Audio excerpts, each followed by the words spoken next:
Hi, I'm Ahibilin, and I know Gemma and Arwen, and now Ricardo, you're in Stittsville near Ottawa.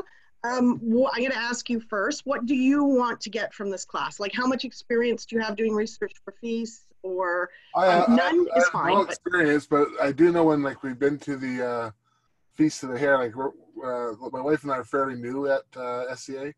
Okay. And I noticed how there seemed to be a lot of thought going into what you're eating, and so to try and keep it authentic as possible. I guess I just wanted to see a little bit more of a view into that. Okay. And Gemma, you can unmute yourself, baby. Sorry. Okay. So what do you want, hun? I don't know. I've done all kinds of feasts, but I've never actually researched one. So don't tell me that. You're not supposed to tell me that. Just so you know, Ricardo. That's why I'm here. Okay. Just so you know, Ricardo, Gemma is my apprentice. I don't know. Do you know the apprentice protege thing?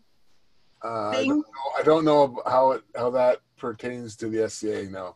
Oh, okay. So I have a laurel for cooking. Yeah. Which means I am technically a master medieval cook. Okay. Gemma is not, she's an artist more than anything else and a dyer. She's amazing. She's not really, like, she cooks too, and she cooks very well, but that's not her main focus. So she, as being my apprentice, so she learns from me, and we have a relationship. She's not supposed to tell me she doesn't do research into cooking. Like, she can tell me whatever she wants. I'm just giving her the gift. And Gemma, do you want to say for Ricardo where you're from? And oh, sure. I'm from St. Catharines, Ontario, up in the Niagara Peninsula. Oh, yeah, cool. And Arwen, I know you too, and we already talked about kind of what you're doing here. Arwen, do you want to introduce yourself to Ricardo? And Gemma, I know you know Arwen. So I'm Arwen. I live in Avocal. I lived 12 years in Eldamere, and then I moved out here. Or maybe longer than that, 15 years in Eldamere and 15 years here. So long time. I've done feasts from the beginning, and recently in November or in December, they elevated me to the laurel for spice research and food research. So I'm here to sort of see kind of how other people teach the class. Yeah, Arwen and I have known each other forever, and she's only on loan to Avocal, just so we're clear. She belongs to us. So we have someone from the Outlands, and I'm not even going to try to pronounce your name. Can you please say your name? Good morning. My name is Ethelwolf. Oh, Ethelwolf. That's easy to say.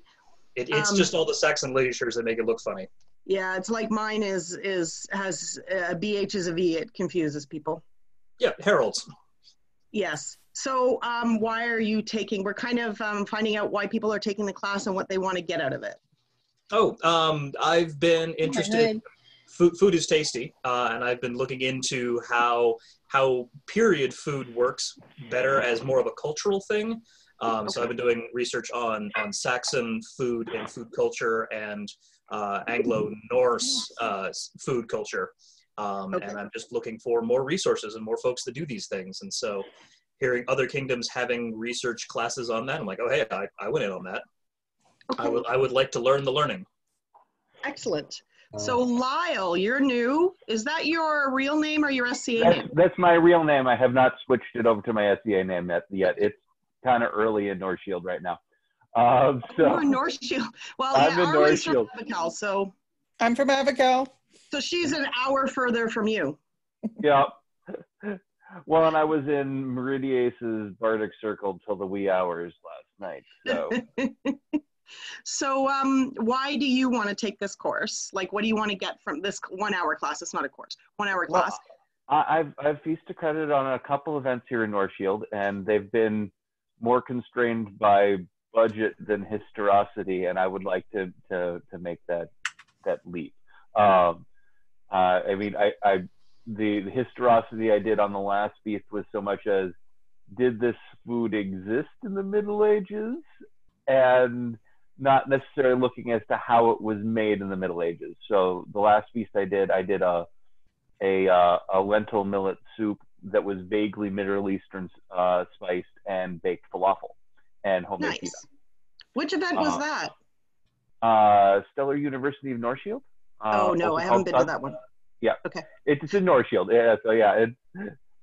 Oh no, we go to North Shields. My husband and I go to North Shields once a year, probably.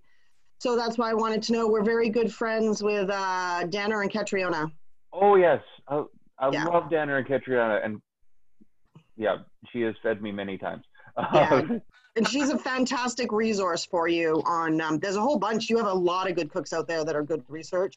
Outlands too. You guys have a lot of good cooks. I've been to the Outlands a couple times for events. So, okay.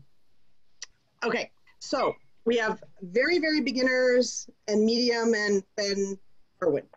So, okay. So what I want to talk about is the first thing you can do. There are so many medieval cookbooks out there that have been translated and redacted. And so if you're really, really a beginner, hi, Lucy.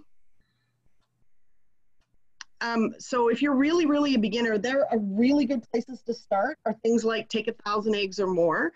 It's 15th century, so it's not early, but it's a really good place to start because it's 2 volumes. And the first volume, everything's redacted for you. The second volume, it's only translated into modern English. So it challenges you a little bit more to kind of figure out how much of everything.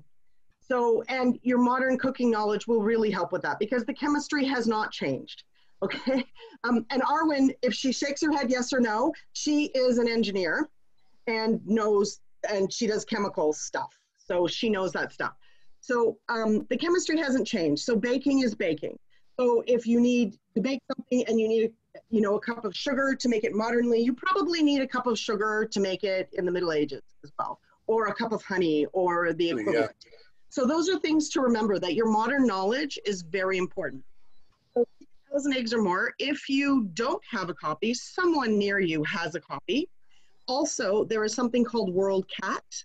If you put it into Google and put WorldCat, it is a library resource from all over the world. So it's mostly North America, but there are some European resources. And if you go in there and put your, I think it's postal code, I use it all the time, it will tell you the closest library that has this book.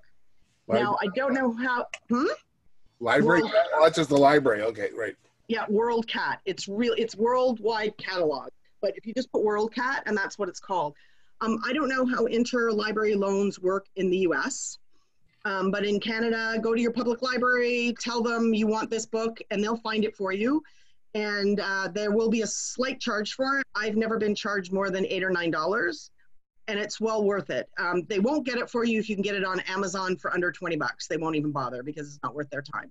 So interlibrary loans in Canada are fantastic. Like I said, I don't know how that works in the US, but often universities have it. The other place, and like I said, your local, if you know a local cook, ask them and they will connect you to all the other local cooks.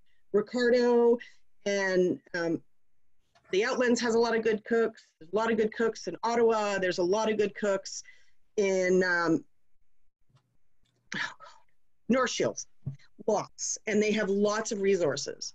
The other thing when you were saying about constraint for meat, it is really hard. Because technically, if we want to have it as close to period as possible, we want grass-fed beef.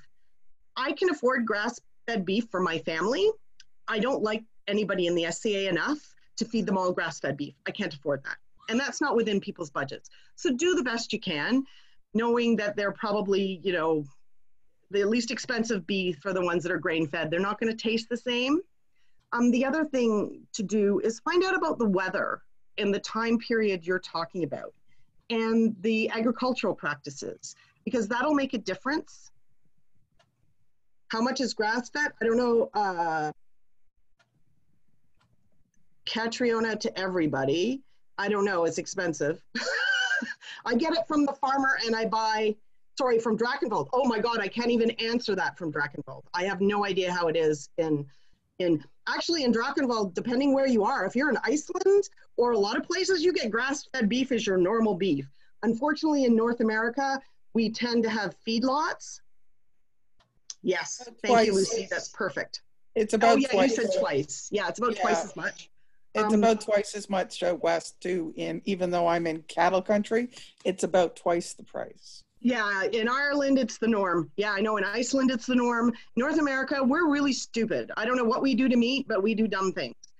So it's like chicken. Chicken is not fed the same. So we have to remember that and do the best we can. I mean, we don't know what the beef tastes like, but agriculture in the area in England that you're doing, or England, Scotland, Italy, wherever, find out about the agriculture in the time period you want to do. Find out what the weather was like. And there's so much information on the internet now. Look at manuscripts from that time period. There's a lot of the agricultural calendar. You can often find agricultural calendars. So if you see, okay, they slaughter the pigs in November, then mostly for sausages and stuff, you know, fresh pork was not something they had all the time.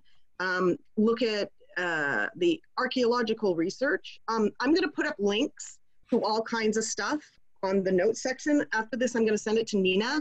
And there is an archaeological database for Europe. I started to make some chai tea to bring upstairs. I didn't get it done. Anyway, there's agricultural databases. There's all kinds of things. There's also agricultural databases. There's archaeological databases. So you can look in the middens. Middens are the best. Wherever they throw their garbage is like the best place to look because you get the bones. There is a whole book on head caps from the Anglo-Saxon Viking period, mostly Norse, that they found in middens. And we're pretty sure what happened is they were throwing garbage in, the cap came off, they looked at it and went, fuck it, left it. Just like we would, you know, sometimes things land in the toilet and you throw it away. So they're really, really good. And also toilets are good because they often find fossilized feces that the British Museum loves doing this. Takes it apart and they find seeds in it. They found petrified banana, which they thought in the 15th century in London, they thought it was feces, but it wasn't, and it was a banana. So they often find things like that. So if you want to look at what was available in your season, in your time period, that's another way to do it. Spices. There are lists and lists of spices. You can go into household records for different time periods. For earlier time periods, Bede. Bede is fantastic. He was a monk. He wrote extensively, and they actually have his will of what he gave to his brethren when he died, like what would go to his brethren. And there's a great list of things like there's figs in there, and dates in there, and spices in there. And that will give you an idea of what they had. Another really good early period, this one's kind of iffy, is leechdoms. Leech Starcraft. It was translated in the 60s and they gave it some funky name. But it is a book of herbal remedies. So it gives you a list of what was available and there's recipes in there. However, there's a big debate on whether they actually ate that regularly or it was just done for illness, but there's a great list of herbs they had, and some of them you will have to translate because some of them, when it was translated into English, they didn't know the name of the herb, but that's changed. So if you just Google it, you can usually find what it is. And remember that you're looking at the common name. This is from Ireland. So you're looking at the common name in the British Isles, specifically Ireland. You know, they may say there's a herb called alecost, which is also called Bible leaf, which is, there's like 10 names for it, but those are 2 that I know. And the reason it was called Bible leaf is they would put it in their Bible and smell it, and it would revive them when they were going to pass out in church. So that's, in some places it's called Bible leaf, but a lot of places it was used for making ale, so it's called alecost. So you have to remember that. Latin names are better because those have changed slightly, but not enough. Latin is a dead language. So when they name something in Latin, it usually doesn't change, which is excellent. I was going to talk about books like this. And to see if you can see it. It's a book called, and it's called Many Aspects of the Plant World in Anglo-Saxon England. But it has lots of great information, but it's also got my favorite thing in the whole world is, oh, it's backwards. I'm not even going to show you. References. References. Go in the back to your references. Go and look what's in there. If you don't have access to a thing called JSTOR, it is someone who either works at a university, is an alumni at a university. There's so many people in the SCA that have access to JSTOR. And what JSTOR is academic papers that you can look up. And you can look it up on your own. It won't give you the paper, even if you aren't a member, but it'll give you the name of one.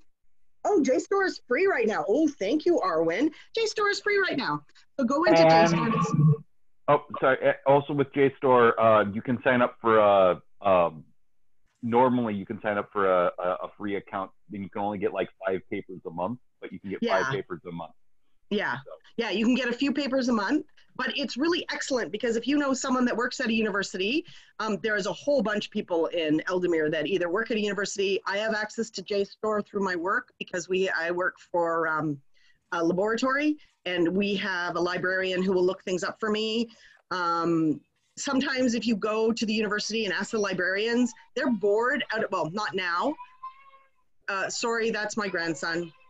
He was probably told no, he's 2. But right now, if you go to a university often and ask a board librarian, you say, look, I need research on this. They probably, most of the time, they don't even ask you if you're a student. They assume you're a professor or a student, and they will do some research for you. And seriously, they're bored. They're totally underutilized by the students. And this is from my friend who's a librarian. And whenever I send her my weird stuff, she goes, oh, that's really exciting. And she does research for me, and it's pretty fantastic. You can get, there are things, when you get papers you need to worry about is the age of the paper. Like really, really scrutinize it, because some of the older papers will tell you, well, we found, 10 pig bones and 5. Oh, thank you. I'm going to put it on my thing that's going up too, so they can get into JSTOR. Thank you, Arwen. So they'll say I found 10 pig bones, 5 cow bones, and a bunch of chicken bones. So what you've got to really look at is, okay, pigs are so big, cows are so big, chickens are so big. Well, if they found, let's say a pile like this of chicken bones, and they found like a tiny bit of cow bones and a tiny bit of pig bones, maybe chicken was their #1 food. You have to look at the amount of bones they found, because often say, well, there's beef bones. Oh, great, I can make beef. It was common. Well, maybe not. So you need to look at the volume of things they find too. Herbs as well. You need to look at the volume they find. You need to look at trade routes. Trade routes are really important. This misnomer about the Dark Ages. The Dark Ages didn't really exist. It was this idea that after the Romans left that England collapsed. It did not. They found so much evidence. Italy was still coming up to get tin from the tin isles because that was the place you got tin, and they still needed it. So they were still trading. There's still all this. So trade routes are really important to look at, like who was trading with who. If they found a one-off, like the Buddha they found in somewhere in the Norse world, I'm thinking Leningrad, but it might not have been. That's a one-off. That probably isn't something very common, but for a special feast, you could not cook a Buddha, but cook a one-off thing. Also in a lot of texts from time period letters writing to each other, they talk about, we got some this today, or this has gone up in price, or the common Preston is a really easy one to find. There's other ones, Preston letters. They're really easy to find, and they're just letters from family. Like we tend to talk about television programs or things we did, or if we went out to a really good meal, we'll talk about how fantastic the meal was. They did the same thing, not television programs, but they would talk about, I chatted with my neighbor. This crop didn't do very well this year. Really, really interesting things to look at. Is the personal letters. And there's a lot more than we think there are. They're always finding, new things. They just found a new Anglo-Saxon settlement on top of a hill in England. Like, it just came out in the news, and it's new, and they didn't know. So look at those things. Wikipedia. Wikipedia is okay. It's a good place to start though sometimes, but what I do is read the information and then I go down to the bottom and look at the references. The references are often links that will take you to something else that has more references, that'll give you things that you will find valuable. There's also generalized books that are really, really good. There is a book, Peter Beers, B-R-E-A-R-S, and it's Cooking and Dining in Medieval England. And they have recipes in there. They have how, it's very late period, by the way. They have recipes in there, but they have, 25 pages of bibliography, including things like the history of the worshipful company of blacksmiths. So places you don't necessarily think you might, and they got, from that, I found references. It took me a while to find the references in the book, but they talk about cooking utensils, what they use to cook, and how much it costs, and those things. So anything you can get your hands on from the time period you want to do. Oh, analysts and proteins. Can you put that up? Do you need the link to the new research for CN isotopes? Yes. So isotopes. Arwen, do you want to talk about that? Because I'll talk about it from a layman's term, but you're way more well-versed in that than I am. Okay, so isotopic analysis is new research that's being done where we can compare the research, we can compare the bones of people to the protein that they use, whether it's plant-based, sea-based, and or land-based. And so I have an actual document that talks about what medieval people did for meat, which compares that with a list of documents that you can look at different locations. And what we find is, let's say in Anglo-Saxon, that prior to 600, we didn't see fish being used. And then all of a sudden we see an avergence to fish. So there's new research that they can align the bone analysis of what people did through the entire time period based on science. So I'll post that for you guys. So thank you. If you send it to Nina, Arwen, she'll post it, or send it to me, and then I'll put it in my document to send to Nina. Okay, perfect. But isotopic research is fantastic. It has opened a whole new way of seeing things. For the Eldemir calendar, the people who are outside of Eldemir, we have a calendar, a cook's calendar we do once a year, and you get a month. And what I've tried to do is make sure the food was for that month. The first month I got was February. I was like, oh God, kill me. Because even in the Middle Ages, February sucked rocks. Until March, when the lambing season, it was a really hard time, but they had rabbit. Depending what time period you were, that could be poaching or not poaching. But, I decided I was a poacher. So I made a rabbit pie. But then I got September. September's an interesting time. It's depending what time period you're in, it was the time when fishing ended. So August was, depending on where you were, can be the laziest time for the agricultural calendar because the crops aren't ready. They didn't weed like we do. Like they didn't spray, they didn't weed, they didn't, in the early periods, they planted and then whatever grew and they did the best they could. So August was a slower time because a lot of stuff wasn't quite ready, and they did a lot of fishing in August. And so August, September, they ate a lot of fish, according to the writings. Now, it'll be interesting to see how that works out with the isotopic research we have now, to see how that worked out. But according to the agricultural calendar, that was a high fishing time, so I made a fish. But the church records, oh my God, look at the church, especially if anything from the 11th century, even earlier than that, depending where you're from.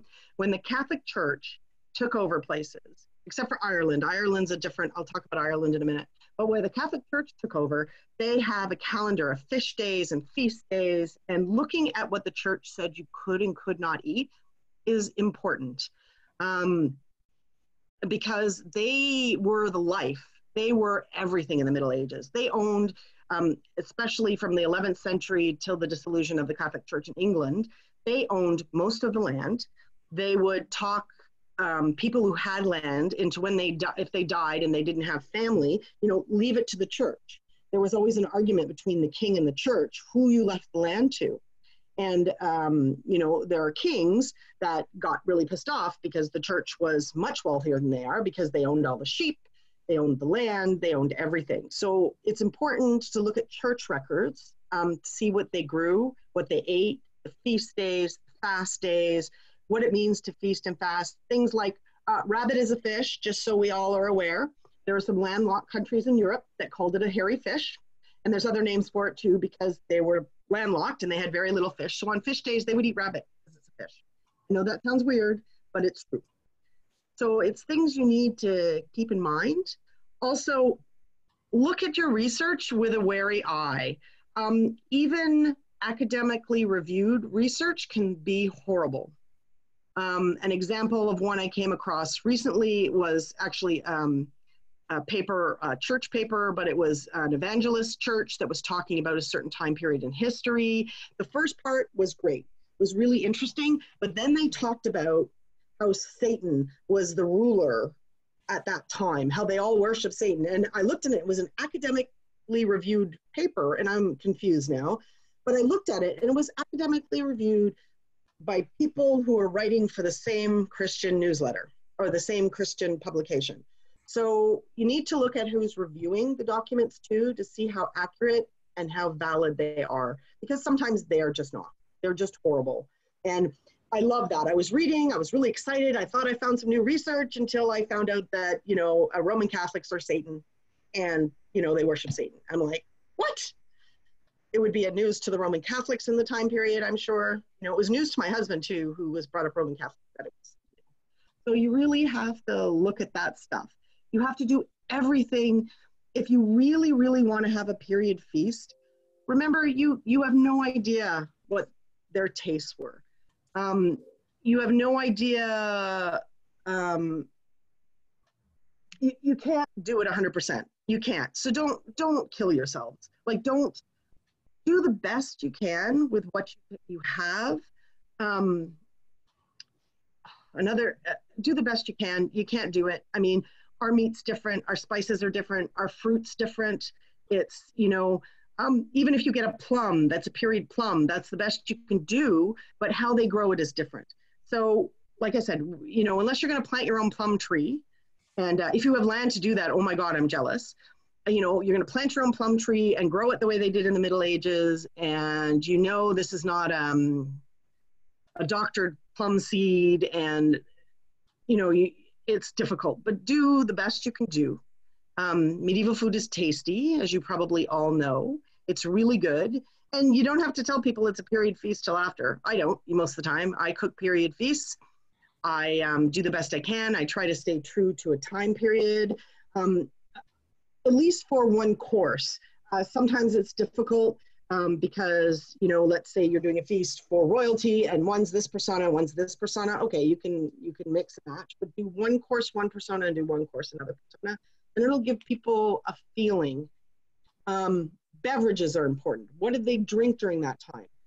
Some places didn't drink water. They mostly drank ale. We drink water.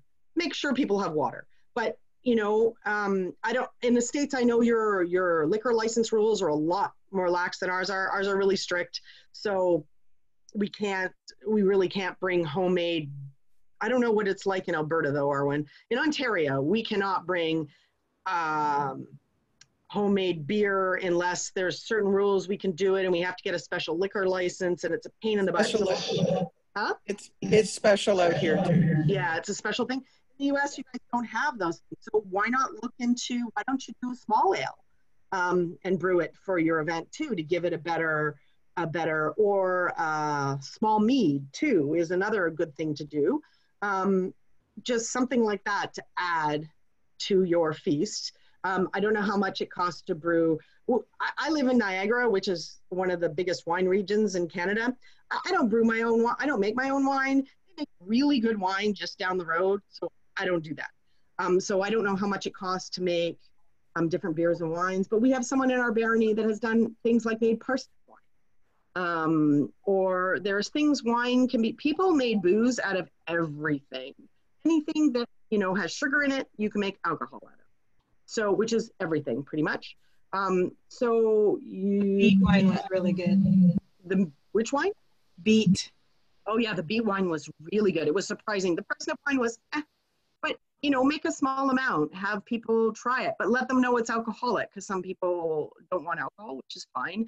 I am actually doing some research into making non-alcoholic beverages, because I want to make dandelion wine, and I love dandelion wine. Oh, and dandelion wine could absolutely be period. Dandelions are not native to North America. They were brought over by the French. So if you hate dandelions, you can swear at the French. They brought it over for food, and then, yeah, I love dandelions. So, but I learned to make dandelion wine when I was a kid. So I want to make some. I have a friend that would like to try it, but he's allergic to alcohol. So I'm trying to, small amounts, like apple juice has alcohol, orange juice has alcohol, but like, what is it, 0.005% or something? It's really minuscule. He can drink that stuff, but he can't drink like wine. So I'm looking into that. So that's something maybe they didn't do in the Middle Ages, but you can still get the flavor of what you want without it being alcoholic. I don't know how to do that. I will look into it. Aileen, you have a couple of questions about period vegetarian as well as spices. Okay. I didn't see them. I'm sorry. Period food is very bland. I find period food, is it okay to add spices from the time to lift the flavor at all, or is that frowned on? Oh, add the spices. No, period food is not bland. Not if you're doing, okay, you have to remember, we are rich, okay? We are all lords and ladies. When we cook a feast, we are cooking to impress. In the Middle Ages, sugar was a spice, okay? If you look at, especially for the Elizabethans, sugar was a spice. It's on everything. It's no wonder the teeth, they don't have pictures of people with rotten teeth, but there's lots of evidence that their teeth rotted. But no, put spice in it. It's not frowned on. Make the food tasty. If you find something that you've found is, and Arwen, I have a cool document about this. So Arwen's going to share that. That's excellent. She is our spice. She's doing a thing on preserving food later. Really good class. You should go.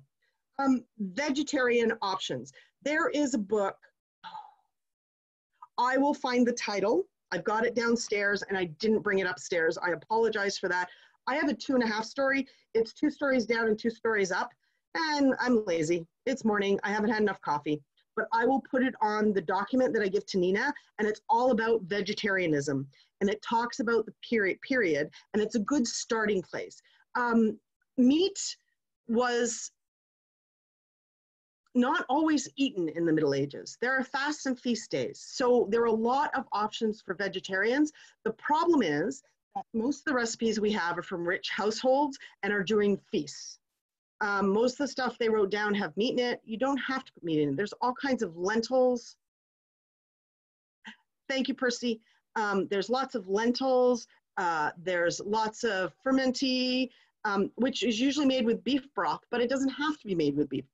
There's lots of things you can substitute for vegetarian options. Quiches. Oh my God, quiches. They like their quiches. They don't call them quiches. There's all kinds of names, but it's basically an egg tart. And they would have used animal fat they would have used lard for the casings. They didn't, vegetable oils, other than olive oil. Olive oil was very important from pre-biblical times right through. Other than that, they didn't really use, we have found that they didn't use many vegetable fats, but substitute for it. I mean, we want everyone to enjoy their feast. Do the best you can do, but there is a book on vegetarianism. And we have another question from the outlets. Unmute. Sorry, the space was working before. Anyway, another thing to look at for vegetarian items is monastics. Monastics, a lot of monks ate nothing but vegetarian stuff, so there's a lot of references on vegetarian monastic dishes. Because they wrote down how to cook it. Yeah, thank you for that. There is a lot. Also, if I'm assuming that, I don't know if everyone knows, if you want to do early period, there's the Anglo-Saxon Food and Drink Production and Distribution book. It's by Anne Hagen. There's 2 volumes and extensive bibliography. She is a researcher. She's not necessarily a cook. There's lots of information. There's really not recipes, but the bibliography is extensive. It talks about evidence. It talks about cereal crops. So the second one breaks into fish and mollusks, sheep, cattle, fruits and nuts, provision of food away from home, measurements, food administration, fermented drinks. But there is a huge bibliography in the back of both of these. And like I said, she's an academic researcher more than, she's not really a cook. There's 2 volumes. It's really brilliant books to get if you're interested in early period. Another author that's absolutely excellent, and he used to teach at Sir Sandford University in Waterloo in Ontario, and it's Terence Scully and his wife. They did a lot of research. They did Bartholomew Scappe's opera. They translated it. They are both cooks as well as academic researchers. So their books are brilliant. They give you a lot of really good information. He also did The Art of Cookery in the Middle Ages, which really, again, doesn't have recipes, not like Bartholomew Scappe, but it talks about food for the sick, medieval dining, theological basis. So it also talks about international food and regional favorites. It's an excellent book. One of the things I wanted to say about, oh rats, what did I want to, there was something I wanted to say and I forgot. Food for the sick, table manners, beverages. Oh, the theories. Okay, medical texts are really important. There is, and I have it on my list and I didn't bring it upstairs, I'm sorry. It is a book about the humors. It's written in Italy. It has fantastic photographs. Do you remember the name of it, Erwin? No, I'll put it, it'll be on the list. Anyway, it talks about the humors, how medieval people thought about their bodies and how they nourished their sick are very important when you're cooking. If it's a wealthy household, they would understand the theory of the humors, which is something it's humor like laughing humor. Put theory of the humors, it will explain it to you. There were 4 humors, phlegmatic, sanguine, white bile, yellow bile and black bile. And everyone had a balance of these and it dictated your personality. So if you were sanguine, I believe is sad. So if you were a sad personality and you were always depressed, they would say your body had too much blood or too much, it was saying, I think that's right. Anyway, look at the theory and think about that when you're cooking too, because if you're trying to create a new recipe, which is valid, to a certain point, as long as you look at the cooking utensils they had, what they had to eat, how they cooked most things, all those things, you can come up with new things. But look at the humors as well. Like, would they put this spice with this meat? Did that balance the humors? Did that make it? Or if you're feeding, let's say you have someone that's sick and you think they have too much yellow bile. Well, what do you have to feed them in order to diminish the yellow bile? It's how they thought about food. And this was a lot, I mean, the lower classes thought about it too, but not as much. It depends on, and we're nobles. So this was really important to us, was how we thought about our bodies, how we thought about how we got sick. They didn't eat bad food. They knew how to preserve food. If it tasted bad now, it tasted bad then. Like, don't eat bad food. Don't let anyone tell you that, oh no, they ate rotten meat. They didn't eat rotten meat. They have lots of ways of preserving food. That's the other thing to look at. How did they preserve food? You know, if you're lucky enough to live in Italy, and in certain parts of Italy, you have lots of food all the time. But if you live in England, some of the food had to be preserved. So how did they take that preserved food and make it into something you eat now? And it's interesting because it's something that you can look outside of our period to see what they might have done. There's lots of information about preserving, but if you can't find information, like salt fish. One of the things, my mother-in-law is from Sicily. This was really normal. She has a grade 5 education. Her husband only has a grade 3 education because they were poor and they were expected to work. So, but they have a way of cooking salt cod. They lived, okay, it sounds weird that they would have salt cod living on an island of Sicily, but they lived in the middle of the island. People didn't travel. So by the time the fish got to them, it was salted, because when it got to the coast, to the middle of Sicily, it was salt. So one of the things they do is they soak it in milk. There are times in the year when there's an abundance of milk. So they would soak it in milk, and they would soak it in water, several changes of water, and then they'd soak it in milk to get all the salt out. And I gotta tell you, it tastes fantastic. But there are things to look at if you can't find information, to look at stuff that happened, let's say in the 19th century, what they did. There's a lot of information. It may not be perfect, but it may help you a little bit. Looking at how far food had to travel is important, because what condition would it have been in when it got there?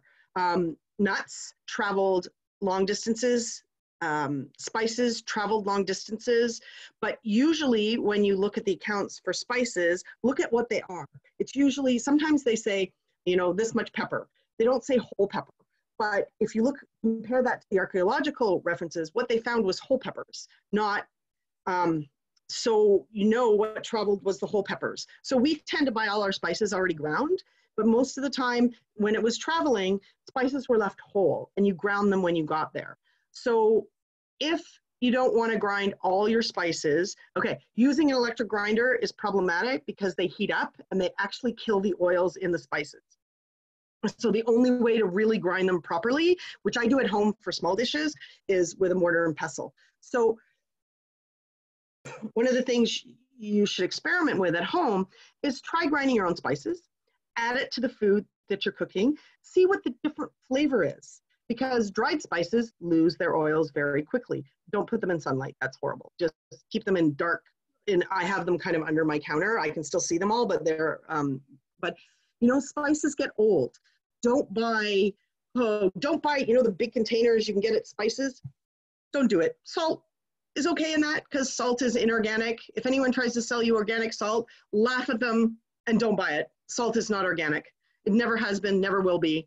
It's inorganic. It's the bizarrest thing. Anyway, sorry, that's a rant. Sorry, Arwen, I rant. Sorry, everybody, I rant. No, I just thought that was funny. I was laughing. Oh, it's just, it makes me crazy. I've seen organic salt, and I went, really? How'd you make the salt?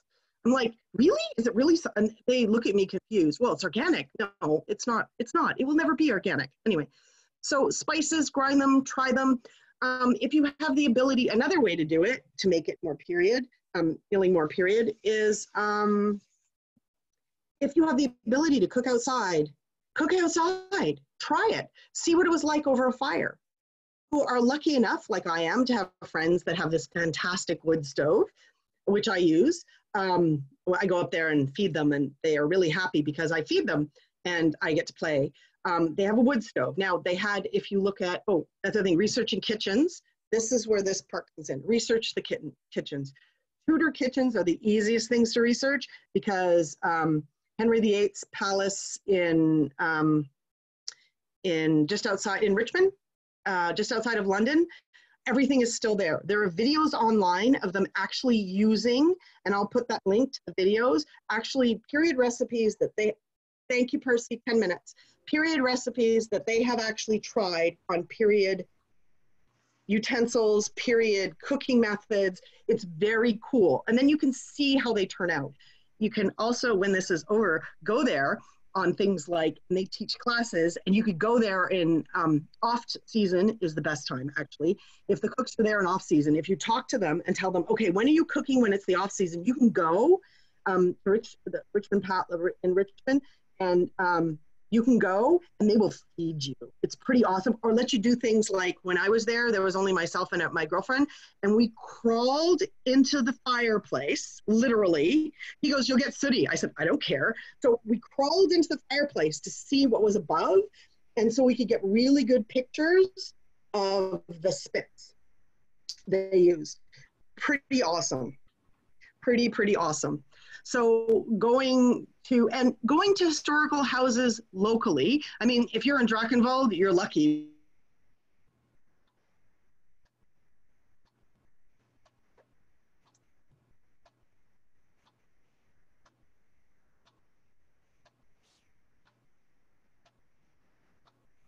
I think we lost her. I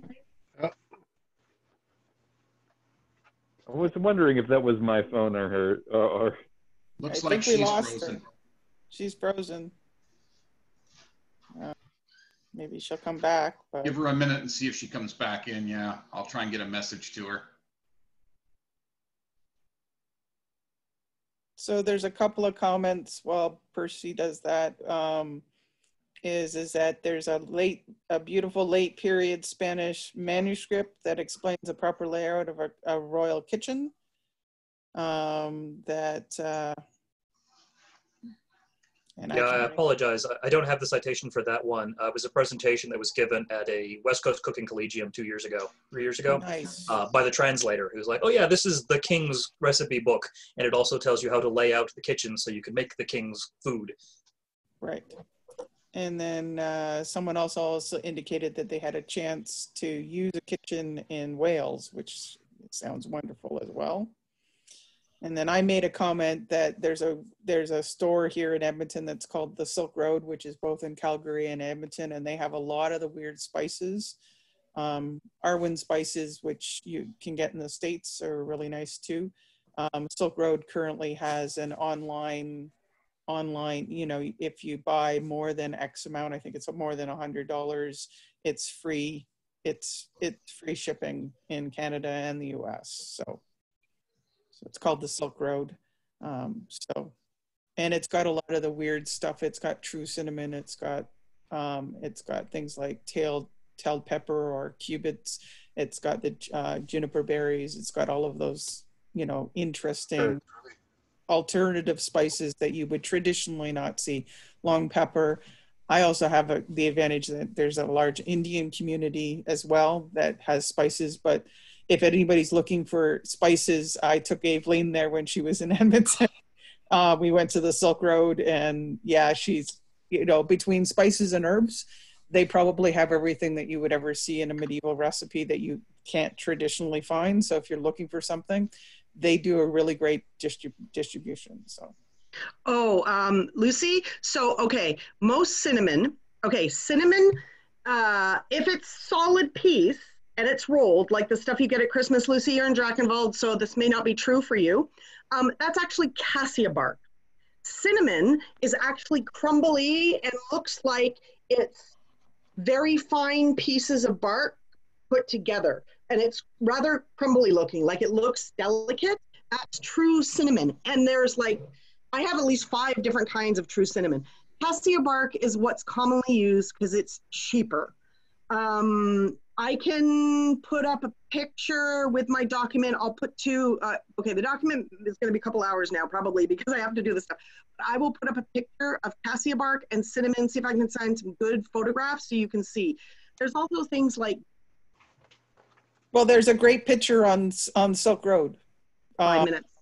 Explains the difference. Oh yeah, Silk Road. So maybe we'll just give you, that's better. We'll just give you the link to Silk Road and then you can play and drool and spend way more money than you wanted to. The other thing is cubibs and what's the other thing that's like cubibs that they call cloves. Cubibs and cloves are not the same thing. So you kind of, when you go to Silk Road, enjoy. Look at all their information. They have great information. Try different kinds of cinnamon. Also things like long pepper. Oh my God, they have long pepper. Long pepper is still Indian places. You can still find it. It looks like a little cattail, like you get from aspen trees. Yeah, it's exactly like that. And it tastes peppery and lemony all at the same time. When you get new spices, take a little bite. See what it tastes like. You may hate it, but you'll get the flavor.